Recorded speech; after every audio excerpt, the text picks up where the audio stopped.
Hi, everyone. We'll be starting in just a few minutes. We're going to wait just another minute and let more participants enter. So thank you for joining us, and we'll start the program in just a minute.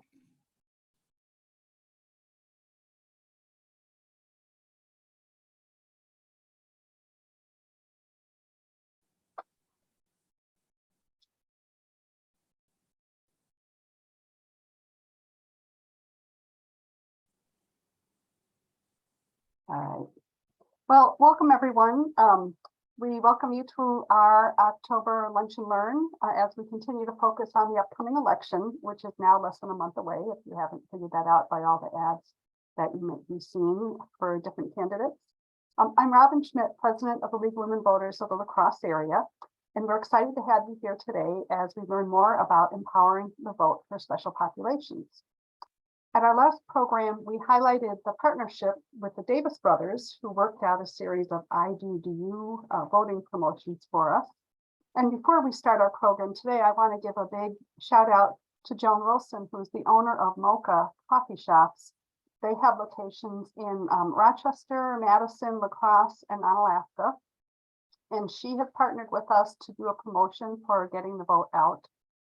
And she's got 350 employees with all those locations, and they're all going to be wearing t-shirts that say Espresso Yourself, Vote 2022. And they're going to be putting up our Davis Brothers posters and table tents that we developed at 6 of their sit-in locations. So we're really grateful that so many in our community understand the importance of voting and are using their voices to help get the vote out. I'm also particularly grateful to those volunteers that work as part of our Voter Services Committee. And I just want to share for just a minute our website. I would like to just show you that we have a significant amount of information on our website about voting. And in particular, we have a page on special populations, which depicts a lot of resources and information about who's eligible and how to get more information and answer your general questions. So consistent with the information we're trying to share with today's video, I just wanted to show that to you, and also let you know that we have an outstanding Voter Services Committee, and they have a lot of fun as they share their passion. So we are always looking for folks to help us and to be part of this great group. So I'm going to stop that share, and I want to remind you that for today's program, like all other programs, if you use the question and answer box at the bottom of your screen and type in any questions that you might have for our speakers, that would be great. We'll be monitoring that. We're going to save the questions and answers until the end of all of the presentations, so we'll have time for answering all of those questions at the end. I also want to remind everyone, as I do for all of our programs, that the League of Women Voters is a nonpartisan political organization. We encourage the informed and active participation of citizens in government. We work to increase understanding of major public policy issues and to influence public policy through education and advocacy. So typical for many of our programs, we are fortunate to have Ellen France to give us an update on legal and court actions as they relate to voting and elections. Thank you, Ellen. We are interested in hearing what's going on. When you're done, if you want to turn it over to Deb for the rest of the introductions, that'd be great.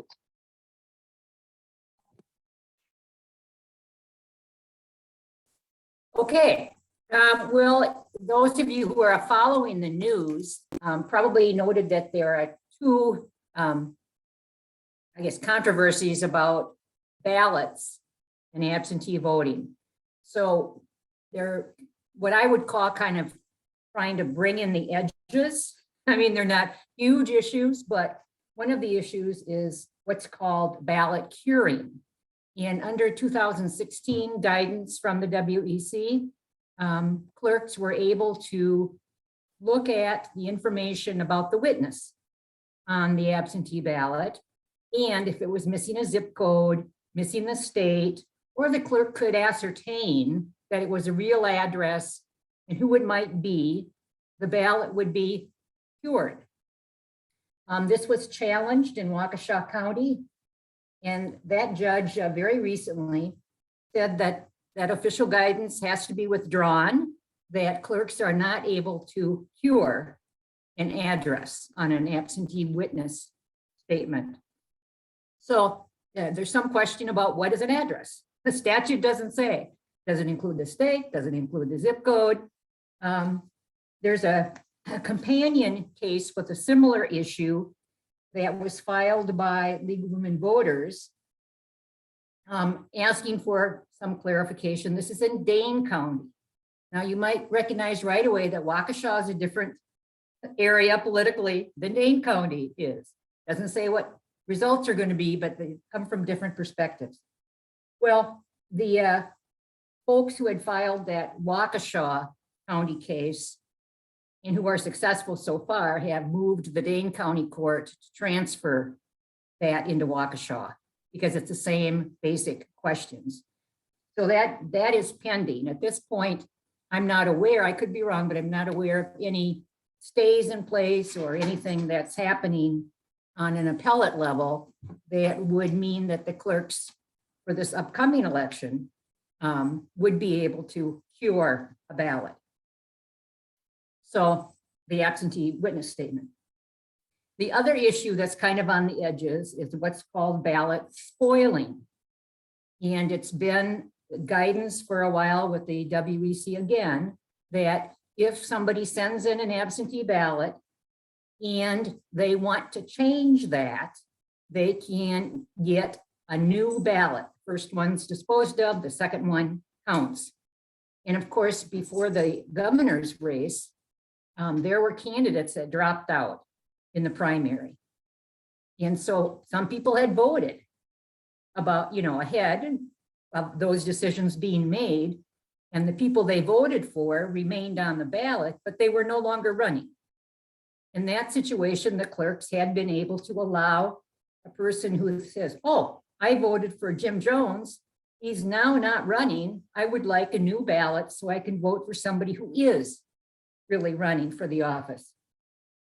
That is enough. This was also filed in Waukesha County. There's a reason why these filings happen where they happen. And that judge recently held that the clerks cannot spoil the first ballot. In other words, if you voted absentee and it was too early, things happened after you sent in your ballot, tough luck. That, however, the Court of Appeals has provided a temporary stay. Now, what that means is it's just until Wednesday when folks have to submit their arguments. So just a temporary, we're not going to put this Waukesha County decision into effect. I want to hear more from the parties. So that's kind of a where that sits. So again, these are issues that are kind of on the edges, nonetheless important to many voters. And I don't know how either one of them is going to turn out in the end, but as of today, a clerk can spoil a ballot. That may change tomorrow or the next day. As of today, clerks are not allowed to cure a ballot. So that's the litigation that's happening in Wisconsin right now. Thanks.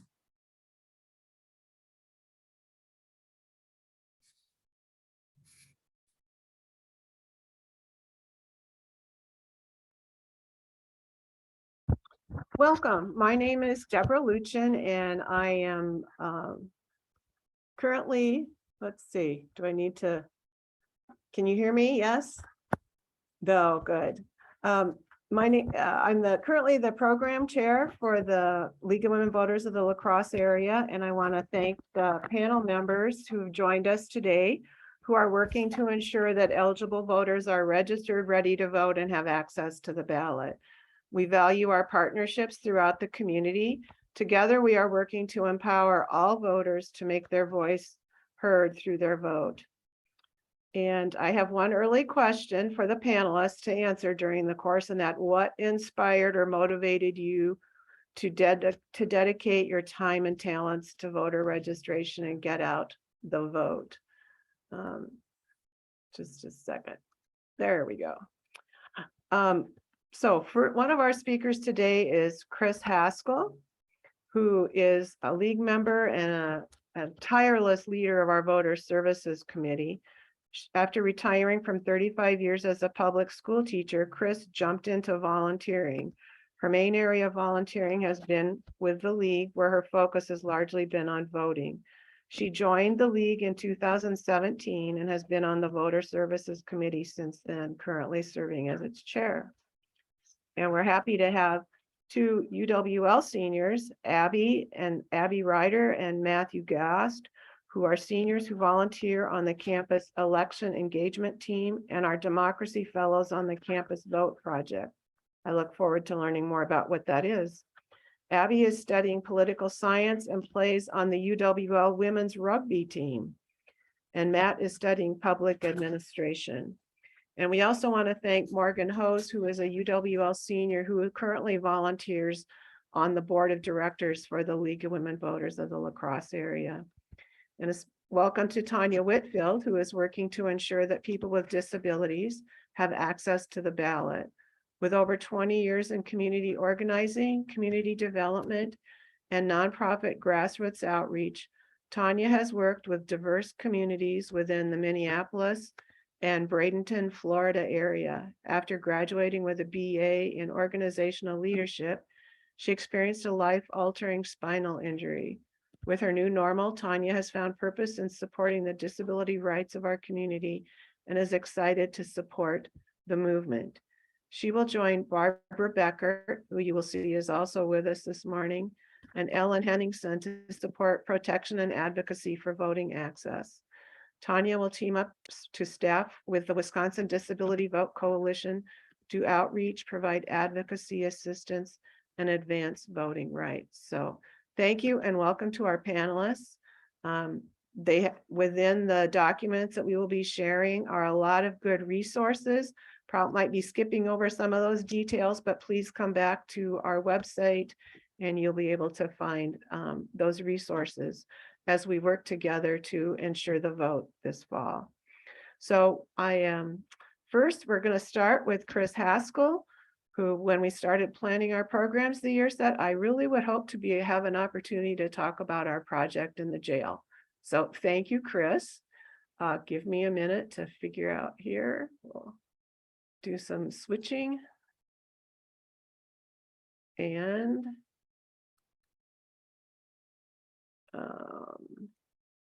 there we go. Thank you, Chris. Thanks, Deb. I'm always happy to talk about the work that the Voter Services Committee is doing. But you asked me first to start with the question, what inspired or motivated me to dedicate my time and talent to voter registration and get out the vote work?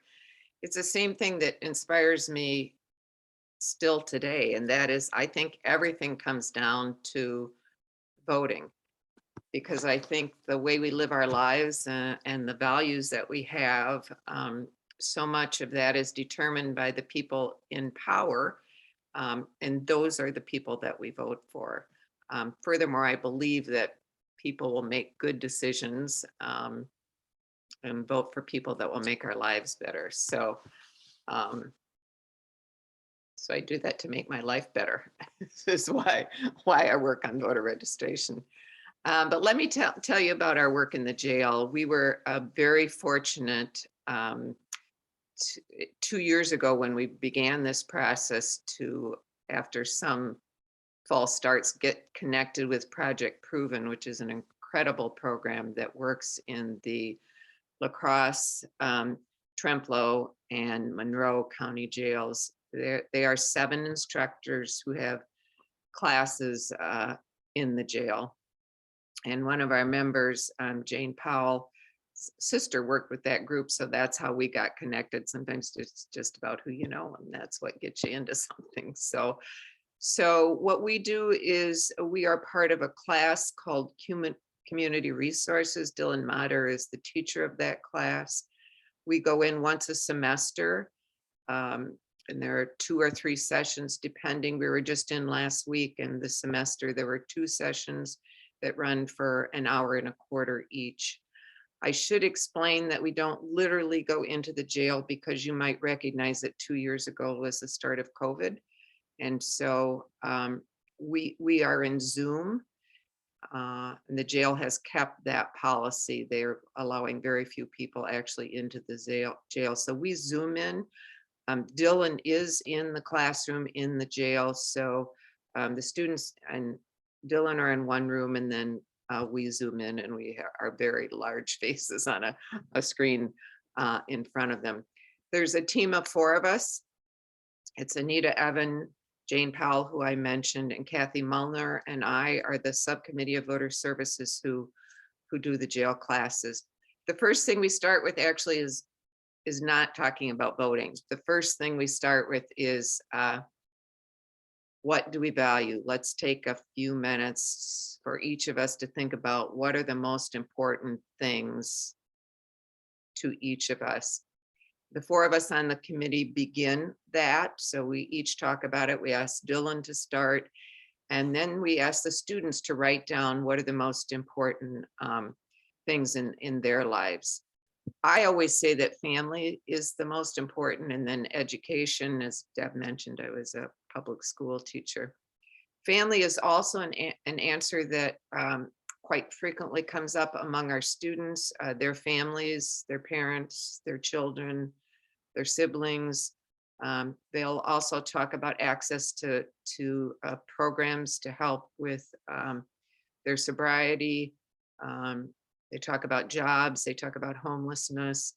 So once we get finished with that discussion, then, Robin, if you could share this first slide, please.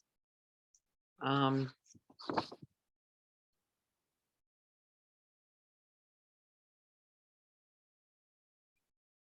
what we tried, oh, well, Robin's getting that up. Oh, there's Marta.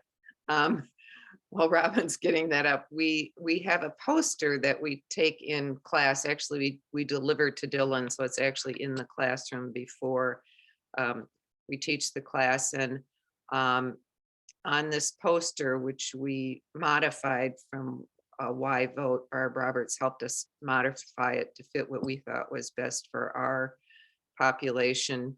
We correlate with what their values were and how that can be determined by voting. So there we go. Thank you. And can you make that bigger, Robin? Or maybe it's big for the audience. In the lower left-hand corner, you can see the symbol of the child in diapers. So that's relevant to the children. So we talk about the fact that childcare, WIC, Head Start, child tax credits, those are all things that are funded or proposed by people in our legislature. So who you vote for can determine how much funding or if there are going to be those programs. If you go up one step, you can see the courts and under that criminal justice reform. Again, the people that we vote for on all levels, national, state, and local, can determine the quality of our jails. They can determine criminal justice reform. This particular, so when we were in last week, we were able, of course, to talk about that the county sheriff is going to be on the ballot in this election, and it's county sheriff that runs the La Crosse County Jail. So we also try to emphasize to them that they probably know a lot more about that sheriff and what qualities they want in a sheriff than a lot of the voting population. So we encourage that their voice is important. If you go up, you can see schools, again, talking about their children. Move across to the right-hand side. The second one from the bottom is adult education. The program that they're in is a part of adult education. This class, community resources, they can earn 3 credits for through Western Technical College, which is who employs the instructors in the jail. When they are finished with their sentence in jail, they can transfer to Western if they haven't completed a class, continue that class at Western and earn credit. Well, that only happens if Western gets funded. And if programs like Project Proven get funded. Thank you, Robin. So we hope once we've gone through that process, we've answered the why, because that's usually what is first for people who haven't voted or haven't registered. Why? Why should I vote? Once we've answered that, we move to a YouTube about the history of voting. And that YouTube talks about the people that fought for rights for women to vote, for African Americans to vote with the Voting Rights Act, for the age of voting to be changed from 21 to 18. So we're doing a little civics lesson that we sneak in there. Afterwards, we ask them what they had learned. And then the third part of the lesson is talking about their rights. Invariably, before we get to this point, one or more of the students will say, well, I can't vote, I have a felony. And we just say, hold on, we're going to talk about that. So Robin, if you could screen share this chart, please. So what we teach them, and this may be new information to you too, is that felony restrictions are by state. You can see on this chart, I've divided the states into 4 columns. If you look way over on the right, that column of 11 states, those are the most restrictive. So in those states, you have to have served your time in prison. You have to completed your parole, your probation, or your supervision, and done something else. You'll notice the asterisk next to Nebraska. I just want to point out as an example, Nebraska, you have to finish all that and then wait an additional 2 years. Some of the states will say, finish all that and pay all your fines. If we move way over to the left, on the opposite end, you can see there are 2 states there, plus the District of Columbia and Puerto Rico. If you live in one of those places, there are no restrictions. So you can actually be in prison, serving your felony sentence, and be voting in prison. So we go from the way over on the left to way over on the right. The third column is where Wisconsin is. You can see Wisconsin's down there on the bottom, only because it's alphabetical order. You can see that Minnesota is also in that column.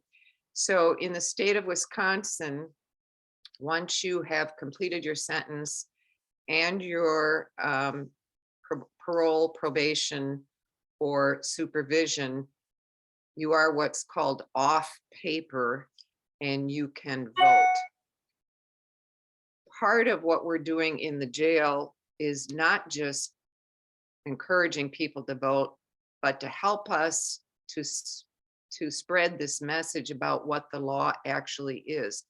It's not uncommon for us to be tabling and have somebody come up. We say, are you set to vote? And they'll say, I can't vote. As a matter of fact, this summer, one tabling event, I talked to 3 different people who said they couldn't vote because they were felons, but they were off paper and they didn't realize that they could now, in fact, vote.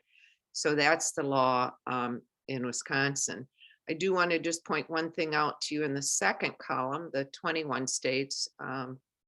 Those are states that once you have finished serving your time, you can vote. And I put an asterisk down on Virginia just to point out that in Virginia moved from the third to the second column in 2014 because they have had successive governors sign executive orders saying that people should be able to vote once they have finished their sentence. So that's also a perfect example of, gee, vote for the governor that believes in whatever you believe as far as when people should be allowed to vote if they're felons. Okay, thank you, Robin. As far as, so once they know the rights, some of them are eligible, some of them are not. So that we have people in our jail who are there serving misdemeanors. We also have people who are charged with felonies but have not yet been convicted. And And you don't fall into that felon category until you're convicted. So there's a certain percentage of our population that can vote. Then we're very fortunate that Mike Kiefer, who runs all of the educational programs in our jail, is behind us with this voting effort. He's the one that does the work in the jail as far as actually getting people registered. About a month before the election, he puts up a poster in all the cell blocks explaining that the election is coming up and they should contact him. He said the same thing that someone earlier said. Of course, they all know that because they're watching all those ads on TV that are advertising all those people who want you to vote for them. So they know the elections are coming up, but it gives them information as far as who they should talk to. Mike often sits in on our classes. That's been a growing relationship. He was a little hesitant to have us in at first because he wasn't sure, but now he's always says he loves us. So we're good with Mike. And he'll take care of registering. He'll take care of requesting their absentee ballot. His biggest barrier is that oftentimes the people who are in jail are homeless. So they have no proof of residence. They have no idea where they're going to live when they're out. And you cannot use the jail address, although they are living in the jail. That cannot be an address for proof of residence for voting. So that's the third part. And then at the very end, we really try to emphasize, because so many of the students that we're talking to are currently unable to register and vote, all the things that they can do, which include getting the word out about what's the law in La Crosse or in Wisconsin, encouraging their friends and family to vote, and talking to them about what they believe as far as who should be elected.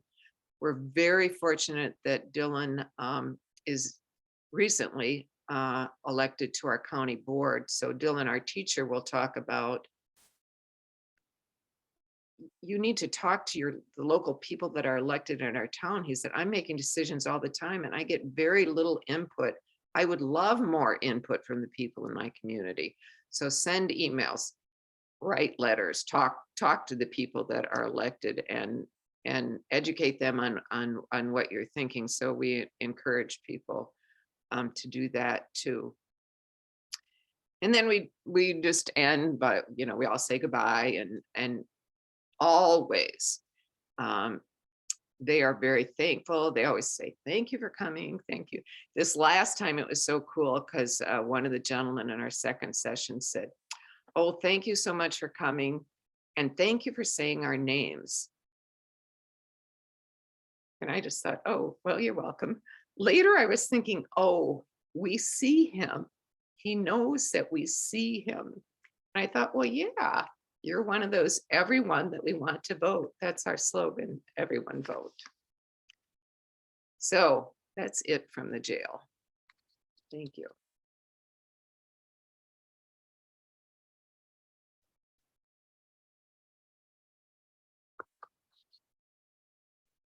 Thank you, Chris. Are you done with your comments, or have I? Yes. Okay. All right. Well, give me a second. We'll try to get back. Okay, and the next speakers will be Abi and Matthew. Let's see. Oh, just a second.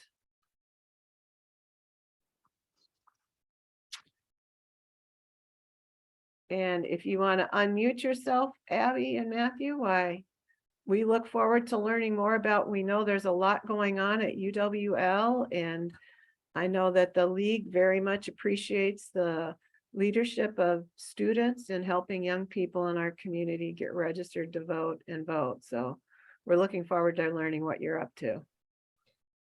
Yeah, absolutely. We're happy to be here. Yeah, so kind of just another quick introduction. I know we were already introduced. But my name is Abi. I am originally from Minnesota, but I've always voted here in Wisconsin, and obviously I go to school here. I'm currently a senior, and I'm also a Democracy Fellow with the Campus Vote Project. So kind of just a quick caveat on what the Campus Vote Project is.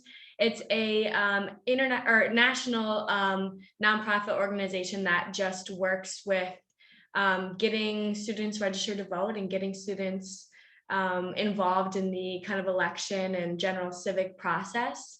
So it's also a nonpartisan organization, and we just work on our campus to get people registered, and happy to be involved. Yeah, and my name is Matthew Gast. I'm originally from Waukesha, so Wisconsin, born and raised. I'm a senior as well, and I'm doing public administration. And I have the same position at Campus Vote Project as Abby. And on the screen there, you can also see two other nonprofit organizations, which I'll touch on later, but that is the Andrew Goodman Foundation and All In Democracy Challenge that we also work in conjunction with. You go to the next slide, please. All right, so kind of just the basic, what do we find influences students getting out to vote or not? I think this is kind of a general feeling across everyone who kind of works within what education or engagement is, that there is kind of a general lack of feeling that your voice has any impact, or that anything you do will affect any real change. And kind of where we really find that is a severe problem is it's kind of divided out by major. So business majors are less likely to be involved, and kind of the STEM majors are less likely to be involved, whereas some people like us, like political science majors, or just general liberal arts kind of studies sort of majors, understand and are taught more about how it's important, so that even just by major, it can really differ on how involved you are or not. Another kind of influence in whether or not you vote is election laws with student IDs. And I'll kind of touch on this later, but especially here in Western Wisconsin, obviously we have a lot of Minnesota residents. Wisconsin has reciprocity with Minnesota students all across the state with all UW schools. But there is a high percentage of Minnesota and just general out-of-state residents that are at UWL and are in Western Wisconsin. So that does make it a little bit trickier, and there are kind of some extra rules and barriers there. And then just sort of in general, obviously student schedules. Sometimes students work after class, or they're taking 18 credits and they're doing all these extra organizations and have all these extra responsibilities. So that can kind of impact whether or not students get out to vote. And then a more positive impact, I would say, or influence on students getting involved is social media and social media campaigns about the issues that we see in the country, the issues that we see in the state that affects everyone. And so just being on social media sometimes can, I think, be the difference between how you get involved and what that looks like. All right, so then some kind of just general institutional complications for students getting out to vote. Number one would definitely be residency changes. Obviously, students don't necessarily live in the same spot for 4 years in a row. And even if you stay in the same dorm hall, but you move room number, or even like room letter, like if you're in the same room, but you're technically A or B, you have to re-register to vote. And so doing that can be kind of an extra hassle that not many people are aware of. And as I kind of mentioned, out-of-state students, obviously, then there's an extra added part to it because maybe they voted in Minnesota in August, and they don't necessarily realize that they can't vote here in Wisconsin in November unless they re-register in the state. And then student ID is photo ID. So in La Crosse at UWL, we're actually pretty lucky because our student ID counts as a form of photo ID when you go to the polls. Kind of just a silly Wisconsin law is that there has to be an expiration date on student ID.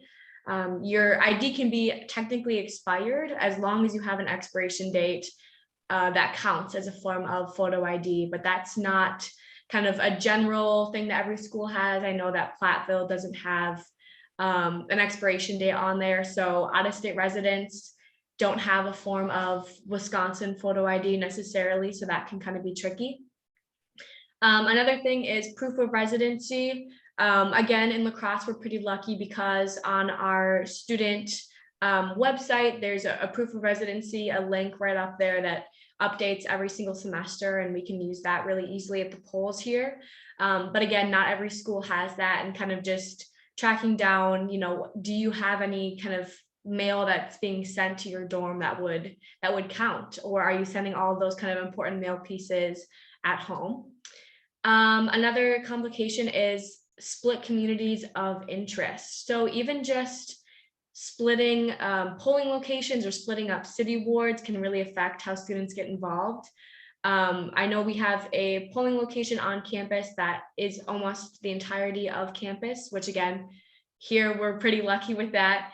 But if you live just right off campus, you have to, there's like a few different places on all those off-campus housing that you can go and vote, and kind of splitting up that vote.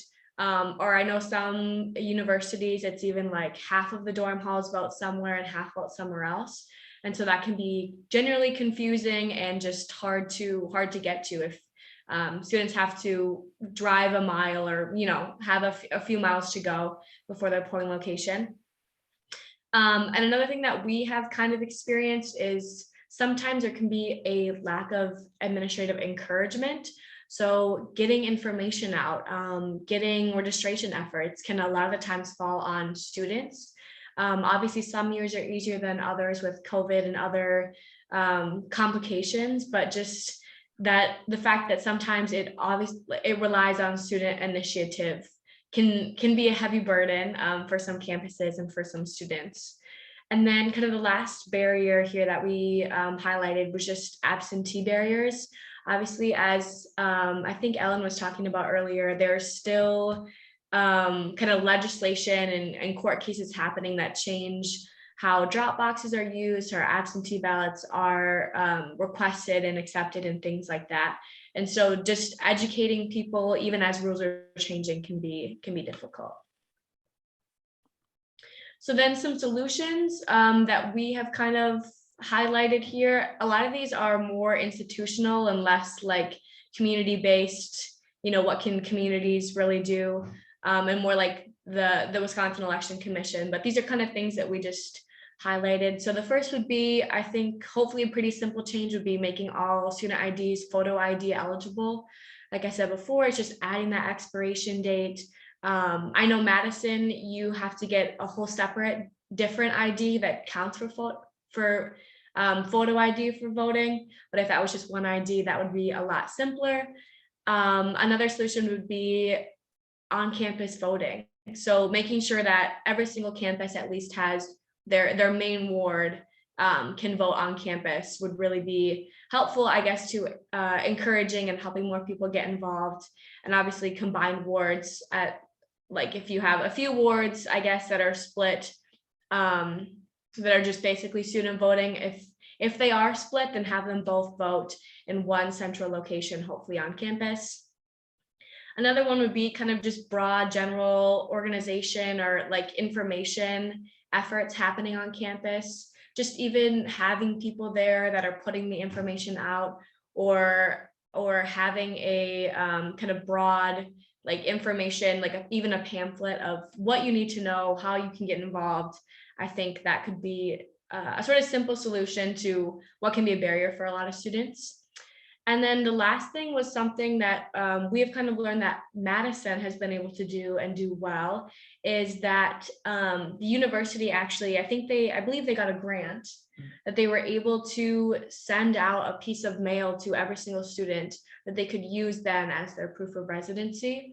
So if there's is not an online thing that's readily available for students to access, instead having a piece of mail that they can actually use as proof of residency would also help students get out to vote.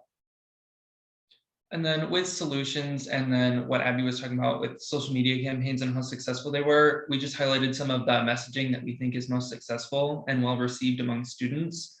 So again, like the whole being heard and being valued and that your voice matters is a really important aspect, because like we said, that's something that most students struggle with, since they kind of just feel like they get pushed aside, since they have the option of, you get to vote at home, you can do absentee, or you can register on campus and vote in the state where you attend school. So it's kind of like a toss around of where your vote matters more, or if you don't think it matters at all, kind of depending on the political climate of where you come from or where you're at that time. And another thing is making sure that the future, like if you're just thinking ahead. So like how Abby said with majors, that's a big thing on how we kind of break down that barrier is voting. And like Chris said, voting matters to everybody in some way, even if you don't realize it, especially while you're in school right now, because we're just trying to get through our 4 years and graduate, walk across the stage with the diploma. So I think it's important that we realize and help other students realize that what you do in your post-grad life is going to have voting implied with it. So all the decisions made now can impact what your future career can look like. So voting now will help you in the future. And then another thing for messaging that we wanted to highlight is kind of just in general life, not just careers, like your student loans, which was big in the news this summer. So that's something that everybody needs to keep an eye out on. And the politicians you elect can also help uphold that if that's what you so choose. But also along with that is the healthcare environment, all those important aspects of daily life. And then just to continue off of what we do here at UWL, we are the election engagement team. And as our positions as Democracy Fellows with Campus Vote Project, we do a lot of registration in the fall. So ahead of midterms, we've been busy. This week, we're actually going to be in, I think, about 2/3 of the residence halls, getting students registered to vote. We're doing that, day and night. So we're really working hard in order to get all those students ready for when the midterms come up, because they are creeping up real fast. But another thing that we do, which is why we love partnering with the league, is they've come to Involvement Fest, Eagle Fest, and Sample the City. And we work with them also to help register students there. And we've had a lot of success. I think we had almost 100 this fall with all those events. So it was really great. We love doing it, and we hope that we can continue that partnership. But then there are also special events that we can put on, which the top picture that you can see on the right hand of your screen, that was our Walk Your District event, where we had elected officials such as Jill Billings and our county supervisor come. And we just kind of wanted to show them what boundary is our district, to show what the community is in that sense of a voting ward. And then in the spring, on how we split it up, is our Get Out the Vote effort. So that's where we do a lot of our more fun events, such as voter bingo, which is, as you can see, that was our entry on the bottom photo. And then we also do local election promotion, which is something big that we did last semester with the school board election, because most people don't realize that the local elections do really matter. I know the federal ones get a lot of publicity, but the local ones are super significant because those are the ones who have the most direct impact on your daily lives. So that's something that we try to also educate while we do these events. And then another thing of success that we had with students is always free food or merchandise. All students love free things because, getting out of the dining hall and getting some other snacks is always great that you can bring to your dorm. So that's another thing that we like to do and would tell other organizations in the community to do as well. And then finally, we just wanted to also put out how we do these things on campus, which is our social media.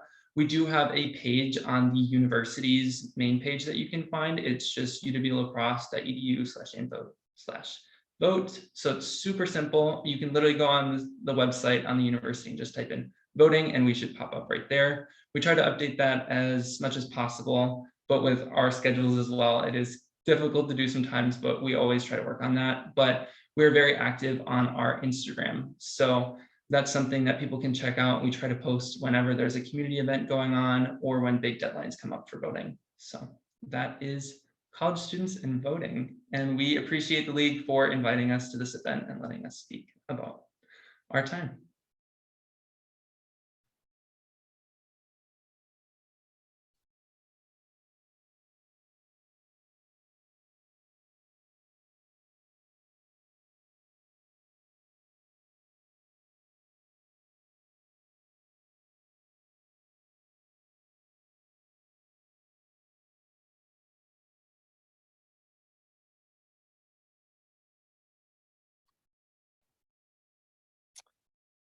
Okay, so Tanya Whitfield is with the Disability Rights.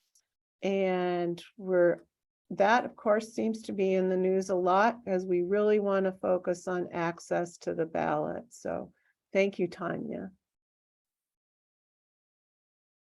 Thank I you so much, apologize. Deb. Go Tanya, ahead, Robin. I need to reshare so that I can make sure that that video works. So bear with me for 1 second. Sure, no problem. Take your time. And While I do thank that you so much correctly. to all the other panelists that went before me, and also to Abby and Matthew. I don't think that students are the only ones that like free things. I definitely love free stuff too. So, well, thank you. Are we all set to go then, Robin? Yep. Wonderful. Thank you so much. It's so awesome to be here with you all today. My name is Tanya Whitfield, and I'm the Voting Outreach Advocacy Specialist for Disability Rights Wisconsin. And I also work in collaboration with the Wisconsin Disability Vote Coalition, along with my co-leaders, Barbara Becker and Jenny Newgert. I want to start off with a question that was asked to all of our panelists, which was what inspired or motivated me to dedicate my time and talent to voter registration and get out the vote. And as a person living with a disability, I found additional purpose working in disability rights, and I'm proud to have the opportunity to be a part of this movement through education and outreach while serving in my position with DRW and Disability Vote Coalition. So I am grateful to be here today and to talk to you all about a very important topic. So if you want to go to the next slide, please. So as you can see here, we use the catchphrase "an update from the front lines," the struggle for equitable access to voting for people with disabilities. As you know, many of us are on the front lines, and as we work with voters, and sometimes it does feel like a battlefield of sorts when fighting for equitable access to voting. In this presentation, I'm going to talk about the disability vote, the historical barriers and new barriers, and also some of the strategies we are using to protect and defend voting rights, along with knowing your rights, voting rights, and accessibility. And lastly, we'll talk about partnering and resources. Next slide, please. And just a brief background about the agency I'm proud to work for. Disability Rights Wisconsin is a federally mandated protection and advocacy agency for Wisconsin. And our responsibility is to protect the rights of people with disabilities, including voter rights. This charge comes from the Help America Vote Act, and that was designed to establish and improve participation in the election process for individuals with disabilities. We do have a voter hotline, and we're open year round, so not just on election day. And we do want to be available as a resource for you, and we always enjoy hearing from our community. Next, let's talk about the Wisconsin Disability Vote Coalition. Next slide, please. So the Wisconsin Disability Vote Coalition is a nonpartisan effort. We do a lot of education and training in collaboration with the League of Women Voters. The coalition is coordinated by Disability Rights Wisconsin and the Wisconsin Board for People with Developmental Disabilities, BPDD. We also welcome membership from agencies and individuals, as we have a lot of partners across the state. Our focus is to ensure that people with disabilities have the opportunity to fully participate in the electoral process, and that they do understand and they're able to assert their rights. Next slide, please. And so some of you may be wondering, what is the disability vote? Let's talk a little bit more about this. So approximately 23% of the people who voted in the November 2020 election were individuals with some type of disability. And that's according to the American Association of People with Disabilities. This group of diverse voters who not only have physical disabilities, but they're also living with a variety of other complex medical needs like intellectual and developmental disabilities, in addition to chronic health conditions and mental health disabilities. What we have also found is that a lot of older adults don't think of themselves as a person living with a disability, but they also have some of the same medical restrictions like hearing loss and vision and mobility limitations that they live with. So people with disabilities are a group that are often unrepresented at the polls. And referring to the slide here that, you know, Rutgers University has a program where they have regularly done studies about the turnout of voters with disabilities. And they talk about the disability gap. And that is a gap between the number of people who are eligible to vote and those who actually turn out to vote. So our goal is to close that gap here in Wisconsin, and we welcome your partnership to help us with this very important goal. Next slide, please. I think you got to go back one slide. Okay, let's keep going forward here. There we go. Okay, so with the post 2020 election, we definitely saw some barriers. We've seen some new barriers in Wisconsin and nationally since the 2020 election, and there have been so many investigations that it's a lot to keep track of. And although we do know that the 2020 elections were accurate and secure, still there have been a lot of misinformation and allegations about voter fraud. And some of these areas that have been targeted include indefinitely confined voters and the voting rights for people in nursing homes and people under guardianship. There have been also attacks on election officials and the integrity of our elections. There was a ton of bills that proposed new barriers and restrictions on voting. And although these bills did not become law, many voters with disabilities opposed these bills because they were concerned that that it would restrict their ability to vote. This includes ballot return assistance and the use of drop boxes. You know, we know that some people need to vote absentee and all the time, and yet still this has been under attack in Wisconsin.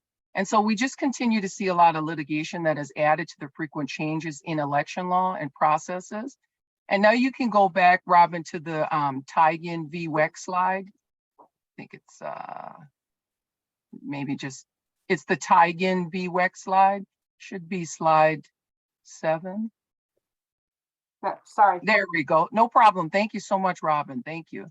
Takes all the sweat off of me. So many of the bills that have been proposed have been vetoed by the governor. But one example of using misinformation and disinformation to drive changes in the law would be cases like the Teigen v. Weck case, which is the Wisconsin Election Commission. And in this case, we see individuals attempting to use the law to correct a problem that doesn't exist. In June 2021, the plaintiffs filed a motion in court asking the court to eliminate the use of drop boxes to collect absentee ballots and also require voters using absentee ballots to personally hand over their ballot to the clerk. Essentially, this lawsuit was premised on ballot harvesting being a widespread problem in Wisconsin. And to address it, the plaintiffs sought to make both ballot return assistance and the use of drop boxes illegal in the state of Wisconsin. And so in November 2021, Law Forward intervened on behalf of DRW, in addition to other partners with the League of Wisconsin and the Wisconsin Faith Voices. DRW provided affidavits from 20 voters. They're also their family members and other disability agencies regarding how the ban on the ballot return assistance would disenfranchise voters with disabilities. So we found the ballot return assistance process to be different for each 2022 election, and also municipalities did things differently as well. We do have a very helpful PDF on our DRW website called Our Voices, Our Votes, where disabled voters speak out on voting rights and ballot return assistance. So please take a look at that. We do believe that it does a great job at sharing the personal stories of people with disabilities and how new restrictions would affect them. You know, the reality is that these extreme restrictions can impact any one of us, but the disability community is the largest minority that anyone can be a part of at any point in their life. I mean, you can become disabled through accident, an illness, or injury. We just know that the ballot return assistance for many people is just a matter of convenience, but for voters with disabilities, it's much more significant than that. And so we see here in July 2022, the Wisconsin Supreme Court issued a partial ruling on ballot return assistance. And so what did they say? Unfortunately, that wasn't an easy answer. And because of that, because it was a partial ruling, if you want to go to the next slide, we'll get into, or back up just a little bit to the Carey v. Weck case. Yep, thank you so much. And that was my fault. I think this was the first slide I sent you. So thank you so much, Robin, for that. With the Carey v. Weck case at Disability Rights Wisconsin, we know that disability rights are civil rights. And so one of our strategies is to protect and defend the voting rights of people with disabilities. And although we were a party to the Tigan v. Weck case, we also provided guidance and support with the Carey v. Weck case. And so in response to the partial ruling of the Wisconsin Supreme Court decision on the Tigan case, Law Forward, along with 4 very brave voters with disabilities, went back to court to fight on behalf of voters with disabilities. And this was just to make sure that they could vote and so that they can get the assistance that they need. All 4 voters stood up and volunteered to put their names on a federal lawsuit to fight back against what happened in the Supreme Court, and they won. And so on August 31st, the Chief Judge James Peterson ordered and confirmed the federal rights of the 4 plaintiffs and all disabled Wisconsin voters as well to receive assistance from a person of their choice to return their absentee ballot. So quickly, what does that essentially mean? And what do we want people to know about? What we need people to know is that the judge made a decision based on federal law that people with disabilities can have assistance from a person of their choice other than their employer or union representative with mailing or returning their ballot. And we do have some specific guidance that you can find on our DRW website that provides more detail.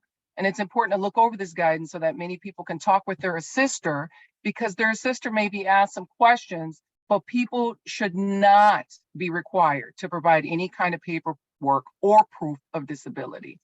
And if we want to just go into the video, Robin, we'll let that play.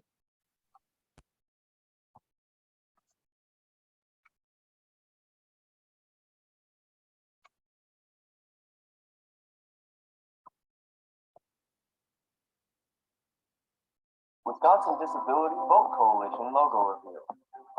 The camera is moving forward to show a voting booth and also the City of Madison polling place sign. The camera is panning around an automark machine. A voter is looking at the automark machine. I'm not seeing the video. It's important that I know my rights when I go to vote. By law, all polling places in Wisconsin must be accessible to people with disabilities. You need to take down the PowerPoint to minimize it. No matter how they got there, there must be an accessible route to get to the entrance from the park.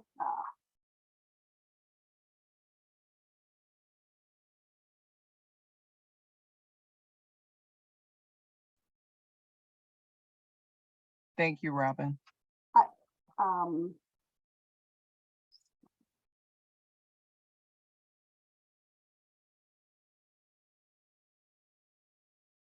Can you hear me? Yes. Okay, so can you share with me what I need to do to get this to show? Let me try this one more time here. Okay. I apologize. I practiced it and last night. That's So is this not sharing now? I can see the slide, but maybe if you even just copied that link and then maybe put it in another. I think you just need to minimize the PowerPoint. Okay, hold on. I'm sorry.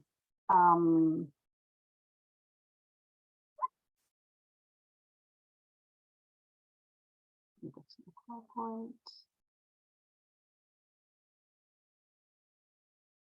Is it any better now?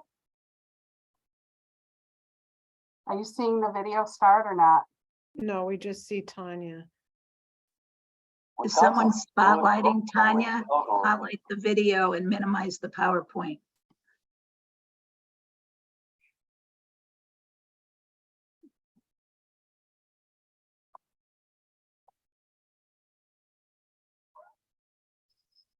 So the PowerPoint is minimized.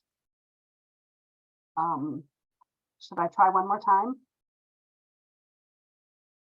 Sure.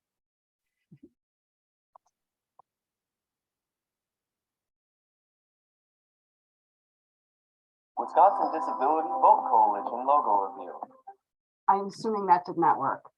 Yeah, because it sounds like I'm still spotlighted. I Deb- just see your screen. I see all you all with me. Okay. That's what I see on my screen. Deb, can you not spotlight?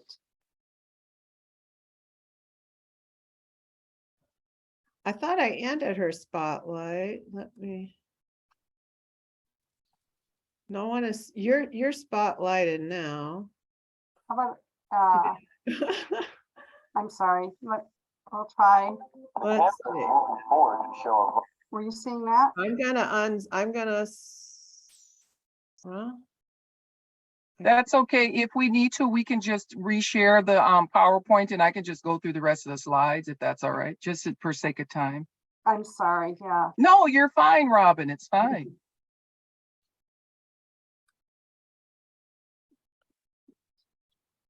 1 second.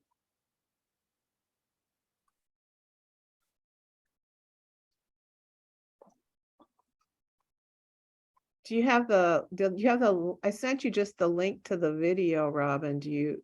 I don't know how to do it though. I'm sorry, I can't help you. That's okay. It'll take me just a second here to.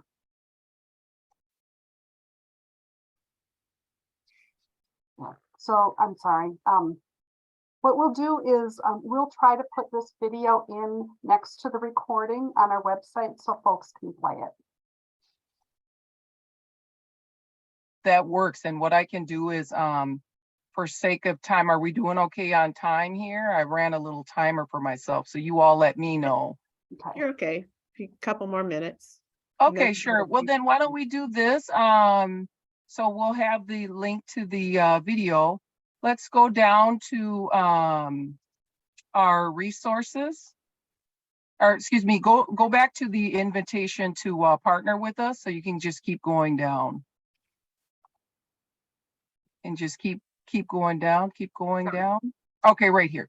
So thank you so much, Robin. Sorry about all of that confusion there.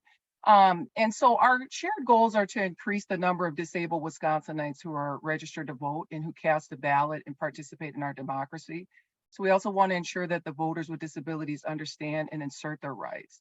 And so if you, and this also is, this is why we wish to advance the policies and practices that support accessible and inclusive election and oppose policies that create new barriers.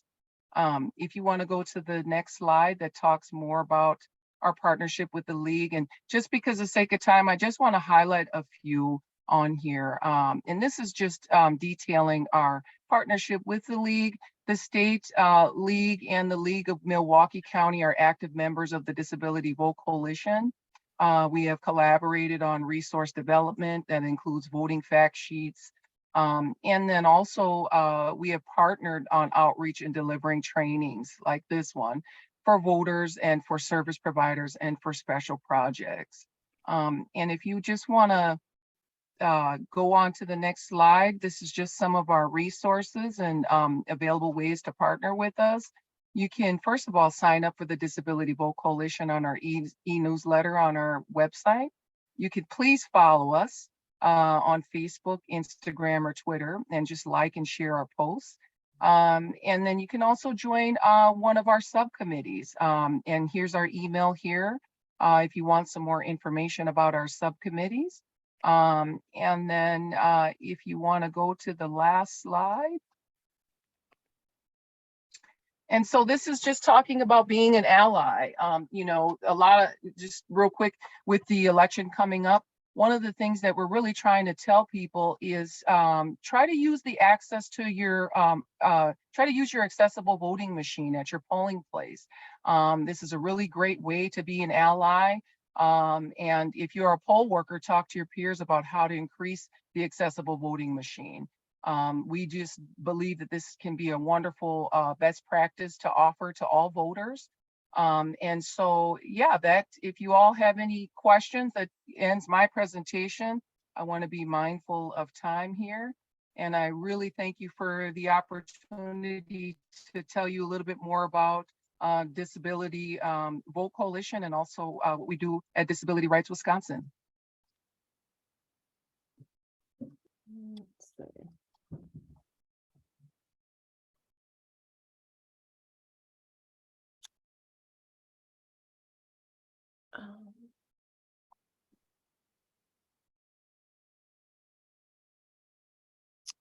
Okay, so thank you to our panelists for their information, and I would encourage you to go look at the video that Tanya offered to us, because I looked at it and it was interesting. I mean, there's a lot of accessibility support at polls that I guess when you go in, you stand in line and you go mark your ballot and you walk out and you don't pay attention to the resources that are available for people to help them vote.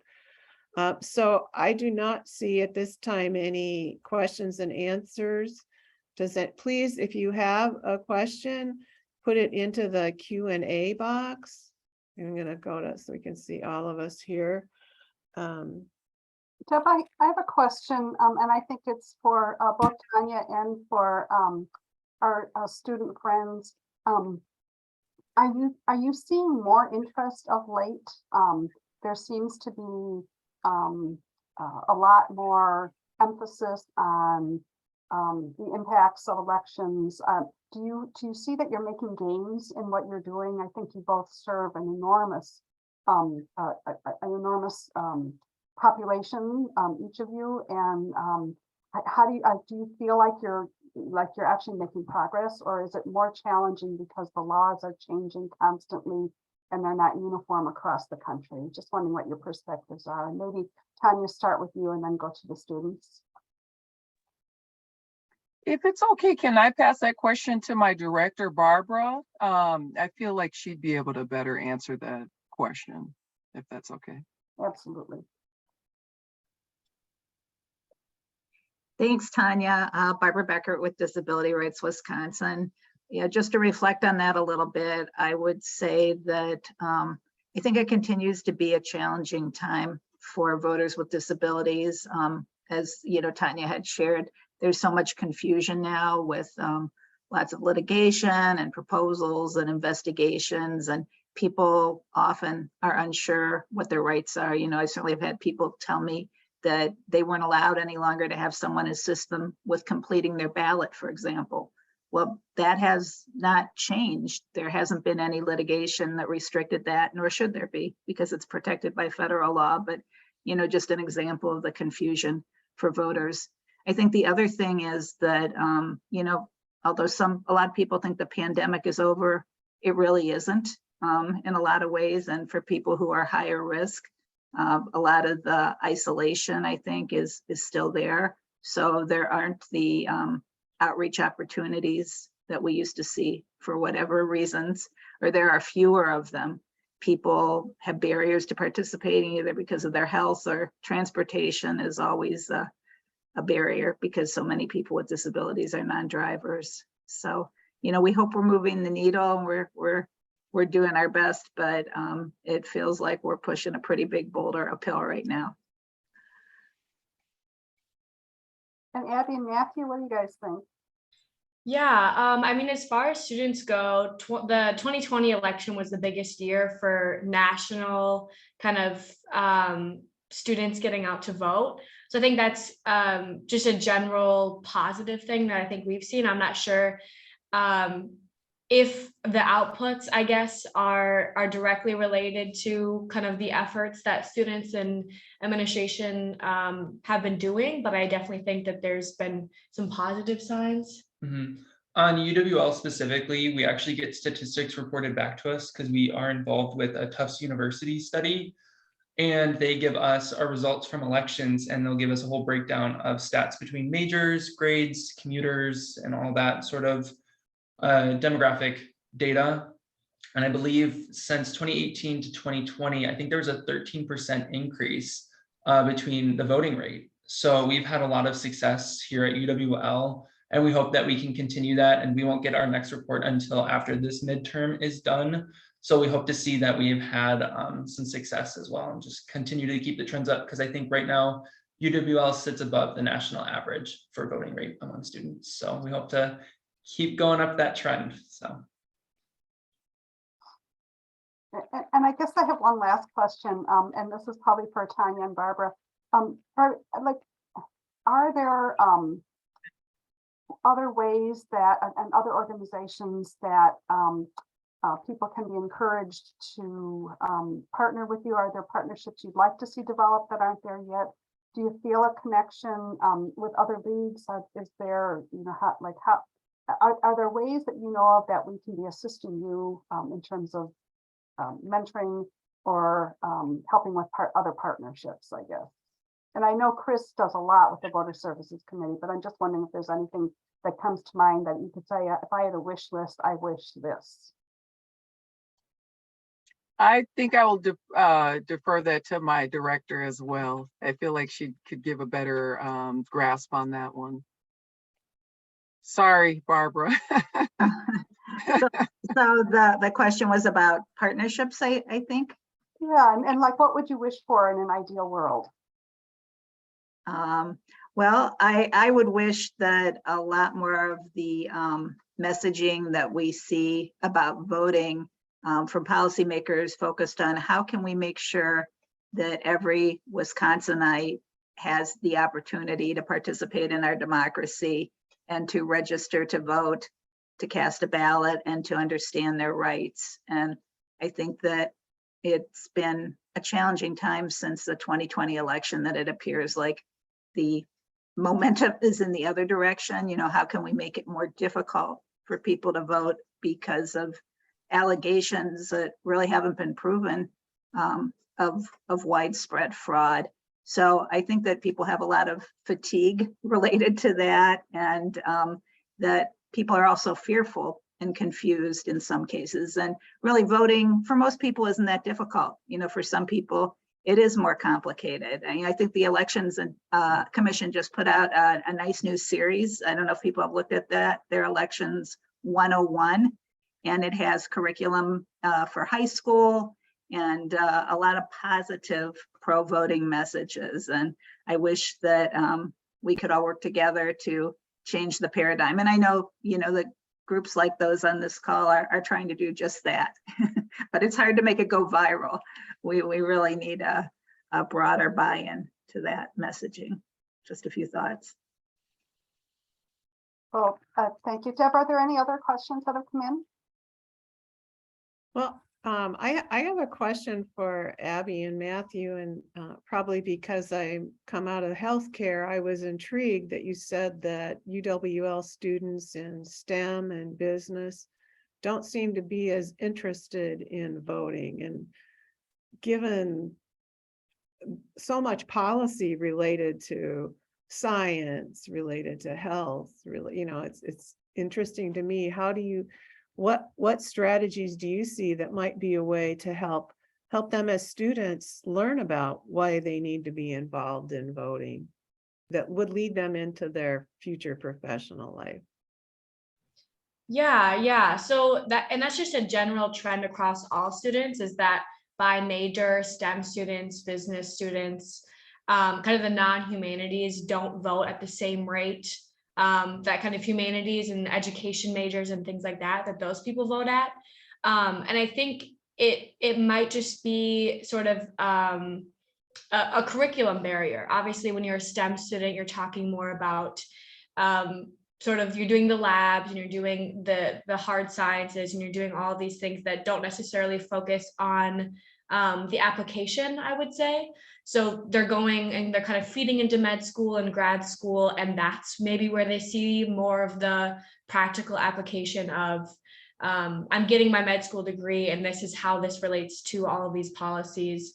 So I think it's just a general kind of just starting an education movement, which I guess doesn't solve all the problems, obviously. I mean, the information is out there already. And yeah, so just talking with professors, and I know Matthew and I have chatted about going to some of these like student organizations and student clubs that are like business focused or health focused. Matthew and I have had really good success talking with public health majors, which is really nice because they are more focused on the policy side of it. But I think in general, it's just they don't see sort of the practical application until they get out of undergraduate school. Okay, thank you. There are no other questions and answers, Robin, that have come in. So, Okay. Well, I want to thank our speakers for your efforts to ensure that we all understand the ins and outs of voter eligibility and for helping our community understand voting rights, especially for both students and the people with special needs. And it's really important that we share this information. I apologize for not being able to get that video to show. I promise you that it will be on our website next to the link for folks who want to view this program so that they can see it, because I agree, it's a very good video, and I'm really sorry that that didn't work out. I also want to recognize and thank all the volunteers who put time and effort into the upcoming election. There's so many people out there who are working hard to get people out there, and as Chris said, to get everybody to vote. I want to encourage you to be looking at our newsletter and checking out our website for opportunities and more information on voting as it becomes available. And then lastly, I want to just share with you our next Lunch and Learn. It's not actually going to be a Lunch and Learn. Our next program will be on Thursday, November 17th, when we're going to be asking our members to share in a statewide training that the League of Women Voters of Wisconsin is putting on November 17th from 6:30 to 7:30. And then we're going to have a follow-up just for our league, a follow-up discussion, a facilitated discussion on the following Monday, November 21st. And we'll be getting information out on that so that we can watch this implicit ballot and then have a chance to actually share thoughts and feelings and ideas and examples with our league. And so more information will be coming for that. And with that, I will say thank you all.